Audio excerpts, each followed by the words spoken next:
Hello everyone, welcome back to my channel, and those who are new on this channel, please do not forget to subscribe our amazing channel. And this lecture is in continuation with my previous lecture for the chapter biosynthesis of amino acids. In my previous lecture, I have discussed about the biosynthetic pathway for serine, glycine and cysteine. So in my previous lecture we have discussed about the biosynthesis of these three amino acids, and in this lecture we will discuss about biosynthesis of three non-essential amino acids, that is alanine, aspartate and asparagine, as well as six essential amino acids, that is methionine, threonine, lysine, isoleucine, valine and leucine. But before starting the lecture, this is about me. I am Dr. Manisha Sinha, PhD from Jawaharlal Nehru University, New Delhi in plant microbe interaction. I have qualified CSIR, UGC, NET, JRF. Apart from that, I have qualified various national level entrance exam at BSc, MSc and PhD level. I have 8+ year research experience in biological sciences, 4+ year teaching experience and published couple of international research paper. Now let's start the lecture, and the topic is biosynthesis of alanine, aspartate, asparagine, methionine, threonine, lysine, isoleucine, valine and leucine. Out of these 9 amino acids, ये जो 3 amino acids हैं, that is alanine, aspartate and asparagine, they are non-essential amino acids. Non-essential amino acids क्या होते हैं? Non-essential amino acids for animals.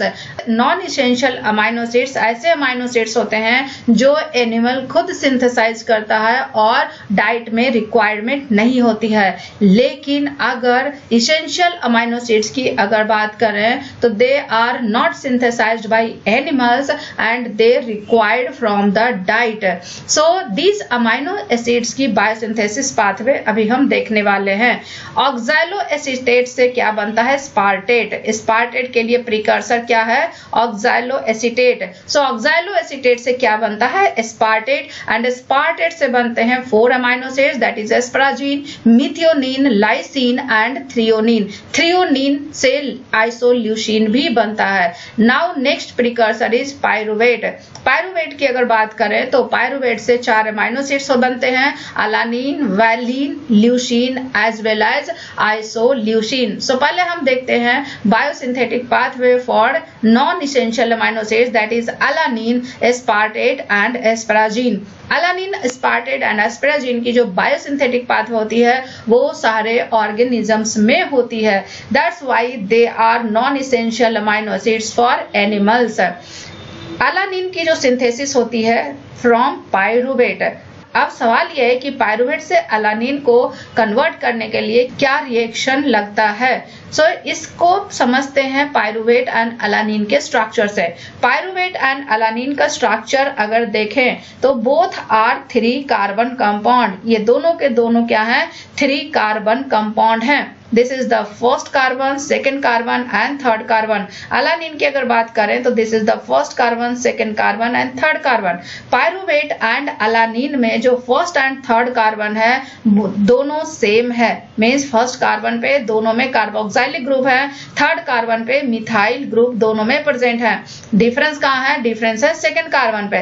Pyruvate में जो second carbon है that is ketone group, लेकिन अलानिन में जो सेकेंड कार्बन है that is amino group. So ketone group को अमाइनो ग्रुप से रिप्लेस करना है. अब रिप्लेस करने के लिए क्या चाहिए? Amino group donor. Amino group donor क्या होगा? ग्लूटामेट. सो ग्लूटामेट अमाइनो ग्रुप डोनेट करेगा और अलानिन पायरुवेट में कन्वर्ट हो जाएगा, एंड ये ग्लूटामेट अल्फा कीटो ग्लूटरेट में कन्वर्ट हो जाएंगे. किस चीज में कन्वर्ट हो जाएंगे? अल्फा कीटो ग्लूटरेट में कन्वर्ट हो जाएंगे. सो पायरुवेट से क्या बनेगा? अलानिन बनेगा. Now the synthesis of aspartate and एस्पराजिन.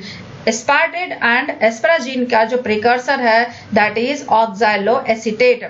ऑक्सैलोएसीटेट से पहले एस्पार्टेट बनता है एंड देन एस्पराजिन बनता है. ऑक्सैलोएसीटेट से एस्पार्टेट बनने के लिए कौन सा रिएक्शन होगा? Reaction is again transamination. अब ये स्ट्रक्चर में डिफरेंस क्या है? दोनों 4 कार्बन के कंपाउंड हैं ऑक्सैलो एसीटेट भी 4 कार्बन का कंपाउंड है एंड एस्पार्टेट भी 4 कार्बन के कंपाउंड है. This is the first carbon, second carbon, third carbon and fourth carbon. First, third and fourth oxalo acetate और एस्पार्टेट दोनों में सेम है, लेकिन डिफरेंस कहाँ है? डिफरेंस है सेकंड कार्बन पे. सेकंड कार्बन पे ऑक्सैलो एसीटेट में कीटोन ग्रुप है, लेकिन एस्पार्टेट में अमाइनो ग्रुप. सो इस कीटोन ग्रुप को रिप्लेस करना है किससे? अमाइनो ग्रुप से. सो अमाइनो ग्रुप डोनर कौन है? Amino group donor is glutamate. So glutamate amino group donate करता है और ये एस्पार्टेट में कन्वर्ट होता है. अब एस्पार्टेट से एस्पाराजीन बनता है. Aspartate is acidic amino acid, but aspartate में जो फंक्शनल ग्रुप है इट इज अमाइड. सो इस कार्बोक्सिलिक ग्रुप को अमाइड में कन्वर्ट करना है. उसके लिए कौन सा प्रोसेस होगा? उसके लिए होगा एमिडेशन ऑफ एस्पार्टेट. एमिडेशन में अमाइनो ग्रुप ट्रांसफर करना पड़ेगा एंड यहाँ पे जो अमाइनो ग्रुप डोनर होगा it is not glutamate, it is glutamine. Then aspartate is converted to asparagine. So this is the biosynthetic pathway of alanine, aspartate and asparagine. Now the biosynthesis of essential amino acids, that is methionine, threonine, lysine, isoleucine, valine and leucine. ये essential amino acid है, means ये diet के द्वारा required है animal के लिए. means these amino acids are not formed in animals. So ये किस में होते हैं? बैक्टीरिया में होते हैं, फंजाई में होते हैं एंड प्लांट में होते हैं. And this pathway, this biosynthetic pathway is complex and interconnected. और क्योंकि ये बायोसिंथेटिक पाथवे कॉम्प्लेक्स है, इसलिए किसी स्टेप पे इस पाथवे में बैक्टीरिया, फंजाई एंड प्लांट्स में डिफर करता है. सो जो हम अभी पाथवे डिस्कस करेंगे this is in the bacterial cells. Aspartate amino acids बन गए हैं. अब एस्पार्टेट किससे बना है? ऑक्सैलो एसीटेट से बना है. एक बार जब एस्पार्टेट बन जाता है तो इनका फॉस्फोराइलेशन होता है. फॉस्फोराइलेशन के लिए फॉस्फोराइल ग्रुप डोनर क्या होगा? एटीपी होगा. अब जब इसका फॉस्फोराइलेशन होगा तो ये क्या बन जाएगा? एस्पर्टाइल बीटा फॉस्फेट. अब इस एस्पर्टाइल बीटा फॉस्फेट का क्या होगा? रिडक्शन होगा. रिडक्शन के लिए रिड्यूसिंग कोएंजाइम इज NADPH. अब इसका रिडक्शन होगा तो क्या बनेगा? Aspartate beta semi aldehyde. क्या बनेगा? Aspartate beta semi aldehyde. और इस रिएक्शन को जो एंजाइम कैटालाइज करेगा that is aspartate beta semi aldehyde dehydrogenase. क्योंकि यहाँ पे क्या हो रहा है? यहाँ पे हो रहा है रिडक्शन और इनका हो रहा है ऑक्सीडेशन. अब इस एस्पार्टेट बीटा सेमी एल्डिहाइड से पायरुवेट रिएक्ट करता है और एक इंटरमीडिएट बनता है. That intermediate is unstable. और इस रिएक्शन को जो एंजाइम कैटालाइज करता है दैट एंजाइम इज डाईहाइड्रोपिकोलिनेट सिंथेज. क्या है? डाईहाइड्रोपिकोलिनेट सिंथेज. सो यहाँ पे क्या बनेगा? डाईहाइड्रोपिकोलिनेट बनता है. अब इस डाईहाइड्रोपिकोलिनेट का क्या होता है? रिडक्शन होता है और यहाँ पे रिड्यूसिंग कोएंजाइम इज NADPH. और यहाँ जो प्रोडक्ट बनता है that is delta 1 piperidine 2,6 dicarboxylate. अब इस रिएक्शन को जो एंजाइम कैटालाइज करता है that is delta 1 piperidine 2,6 dicarboxylate dehydrogenase. अब ये जो कंपाउंड है इस कंपाउंड से सक्सिनाइल कोएंजाइम ए से सक्सिनेट आता है और इस पे अटैच होता है and the compound is in succinyl 2 amino 6 keto L pimelate. और इस रिएक्शन को जो एंजाइम कैटालाइज करता है that is in succinyl 2 amino 6 keto pimelate synthase.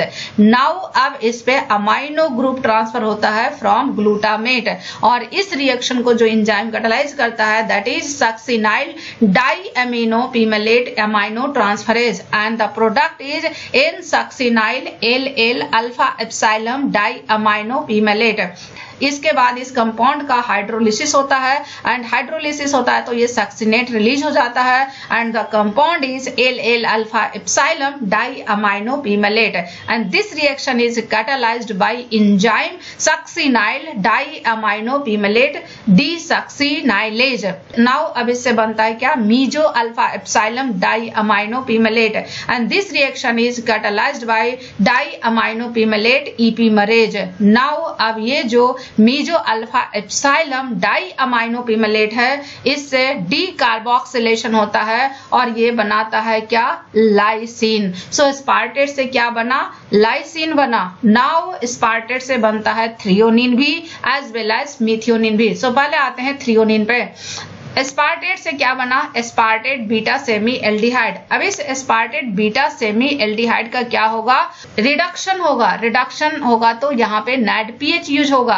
अब रिडक्शन होगा तो क्या बनेगा, होमोसेरीन। होमोसेरीन का फॉस्फोराइलेशन होता है इस OH ग्रुप पे और ये बनाता है फॉस्फोहोमोसेरीन। फॉस्फोहोमोसेरीन का डीफॉस्फोराइलेशन होता है और ये बनाता है क्या, threonine. So this is the biosynthetic pathway for lysine and threonine.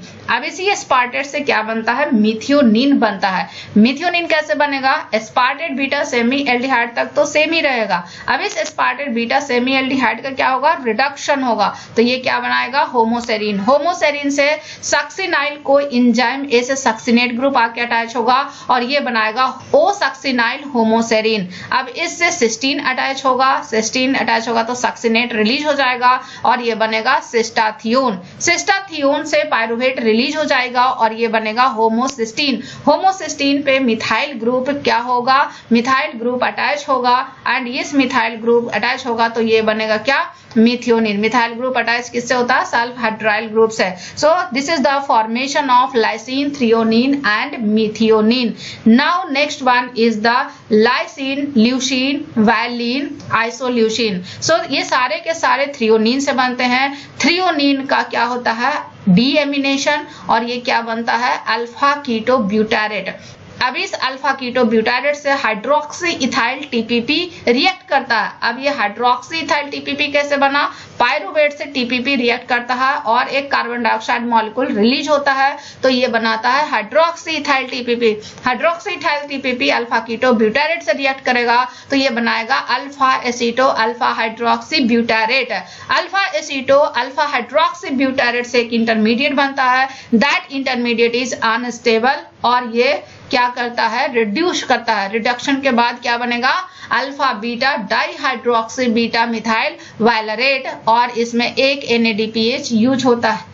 Remember कि इन anabolic process NADPH is the reducing coenzyme, बल्कि जबकि कैटाबोलिज्म में NADH is the reducing coenzyme. So जब ये alpha beta dihydroxy methyl valerate बनता है, इनका डिहाइड्रेशन होता है और ये बनता है अल्फा कीटो बीटा मिथाइल वैलरेट और इससे ग्लूटामेट से अमाइनो ग्रुप ट्रांसफर होता है और ये क्या बनाता है, आइसोल्यूसिन। नाउ ये जो हाइड्रोक्सी इथाइल टीपीपी है ये पायरुवेट से रिएक्ट करता है और ये बनाता है अल्फा एसीटोलैक्टेट। अल्फा एसीटोलैक्टेट एक इंटरमीडिएट में कन्वर्ट होता है दैट इज अनस्टेबल और इसका क्या होता है, रिडक्शन। और रिडक्शन होगा तो क्या बनाएगा, alpha beta di hydroxy आइसोवैलरेट।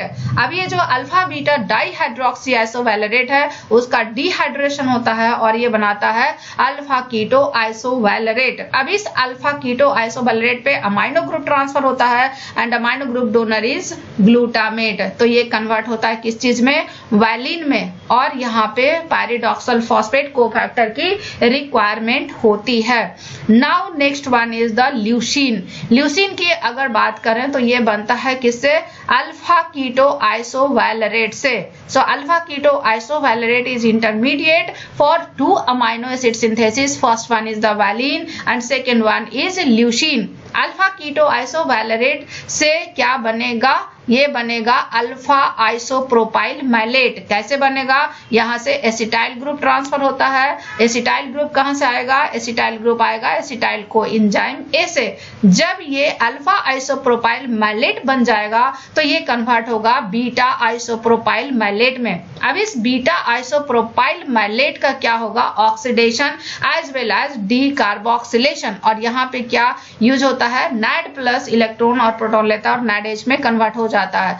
Now alpha keto iso caproate बनता है। अब इस पे अमाइनो ग्रुप ट्रांसफर होता है फ्रॉम ग्लूटामेट और ये बनाता है leucine. So this is all about biosynthetic pathway for 3 non-essential amino acid, that is alanine, aspartate and asparagine, as well as 6 essential amino acid, that is methionine, leucine, lysine, valine, isoleucine, leucine. And in my next lecture I'll discuss about biosynthesis of aromatic amino acids as well as biosynthetic pathway for the histidine. So stay tuned for the next lecture, and if you have any doubt and query, please leave comment in the comment section.